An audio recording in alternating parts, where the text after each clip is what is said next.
गळ्यात किलोभर सोनं, Audi car आणि खिशाला पिस्तूल लावून नेहमी एंट्री करणारे पंढरीनाथ फडके अर्थात पंढरी शेठ फडके, जे फिरताना गाडीच्या सीटवर कमी आणि गाडीच्या टपावरच जास्त दिसायचं। पनवेल आणि त्या आसपासच्या परिसरात पंढरी शेठचं नाव माहित नाही असा माणूस शोधूनही सापडायचा नाही। पनवेल आणि परिसरात बैलगाडा शर्यत पंढरी शेठ फडके हे एक समीकरण बनलं होतं।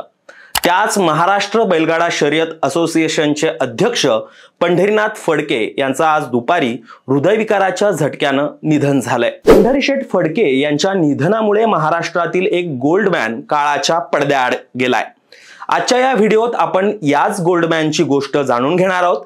ही गोष्ट जाणून घेण्यासाठी हा व्हिडिओ शेवटपर्यंत नक्की बघा।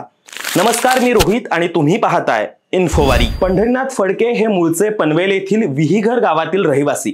त्यांना 1986 सालापासून बैलगाडी शर्यतीचा नाद लागला। तेव्हा त्यांना एक शर्यत जिंकल्यावर कोंबडा किंवा मेंढा मिळायचा।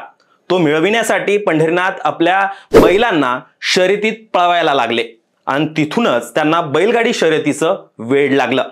त्या काळात ही शर्यत जिंकायची एक वेगळीच क्रेज होती। तिथून सुरू झालेला हा प्रवास फडकेंनी शेवटपर्यंत राखून ठेवला। त्यांनी आपल्या आयुष्यात तब्बल 40 ते 45 शर्यतीची बैल विकत घेतली आहेत। जोपर्यंत बैल शर्यतीत जिंकतोय तोपर्यंत बैलाला राखायचं आणि बैल थकायला लागला आणि शर्यतीत मागे राहू लागला की त्या बैलाला विकायचं आणि त्याच्या जागी दुसरा बैल विकत घ्यायचा, हे चक्र पंढरीनाथ यांनी सुरूच ठेवलं। कोणत्याही बैलगाडी शर्यतीमध्ये जो बैल 1 नंबरला पळायचा त्याच्यावर पंढरीनाथांची नजर कायम असायची। मग काहीही करून कितीही पैसे मोजून तो बैल विकत घ्यायचा हे पंढरीनाथ शेठ मनोमन ठरवायचे। त्यामुळे महाराष्ट्रातला एक प्रसिद्ध बैल मालक अशी पंढरीनाथ शेठ यांची ओळख तयार झाली होती। आपल्या बैलांची ताकद वाढावी म्हणून ते महिन्याभराला लाखभर रुपये खर्च करून त्या बैलांना शेंगदाणे, काजू, बदाम, डाळ, पिस्ता, खोबरं असं खाद्यपदार्थ खाऊ घालायचे। गळ्यात सोन्याच्या चैन आणि हातात सोन्याचं कडं घालून ते बैलगाडा शर्यतीत आपला बैल उतरवण्यासाठी नेहमीच पुढे असायचे। बैलगाडा शर्यतीतला सर्वात जास्त शर्यत जिंकलेला आणि सर्वाधिक नामांकित असलेला बादल नावाचा बैल सुद्धा त्यांच्याकडेच होता। या बादलनं तब्बल 11 लाख रुपये बक्षीस असलेली शर्यत सुद्धा जिंकली होती।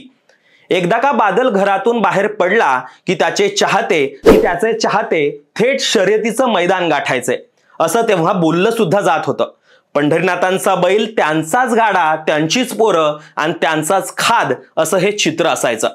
शिवाय ज्या चालकानं ती बैलगाडा शर्यत मारून दिली आहे त्या चालकाला पंढरीनाथांकडून 2 चाकी किंवा 4 चाकी गाडी असं काहीतरी मोठं बक्षीस दिलं जायचं। हा बादल नावाचा बैल माणसात मिसळणारा होता।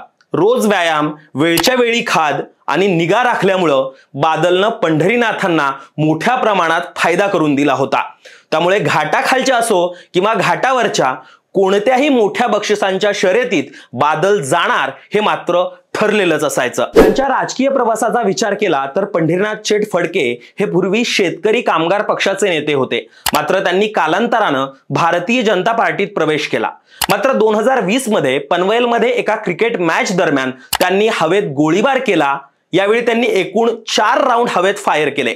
एवढंच नाही तर त्यांच्यासोबत असलेल्या समर्थकानं त्यांच्यावर नोटाही उधळल्या होत्या। या प्रकरणी त्यांच्यावर गुन्हा देखील दाखल झाला होता। त्यानंतर 2022 मध्ये कल्याणमध्ये राहुल पाटील यांच्यावर गोळीबार केल्याप्रकरणी पंढरीनाथ शेठ फडके यांना अटक सुद्धा झाली होती।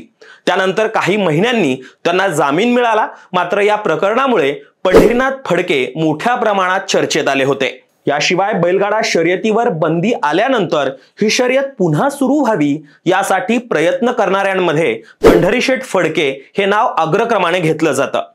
त्याच पंढरीनाथ शेठ फडके यांचा आज दुपारी ऑफिसवरून घरी जात असताना कारमध्ये हृदयविकाराचा झटका आल्यानं निधन झालं। त्यांच्या निधनामुळे महाराष्ट्रानं बैलगाडा शर्यतीमध्ये अग्रेसर असणारं एक प्रभावी व्यक्तिमत्व गमावलंय। त्यांना भावपूर्ण श्रद्धांजली। त्याचबरोबर पंढरीनाथ फडके यांचा माहिती देणारा हा व्हिडिओ तुम्हाला कसा वाटला हे कमेंट करून नक्की सांगा।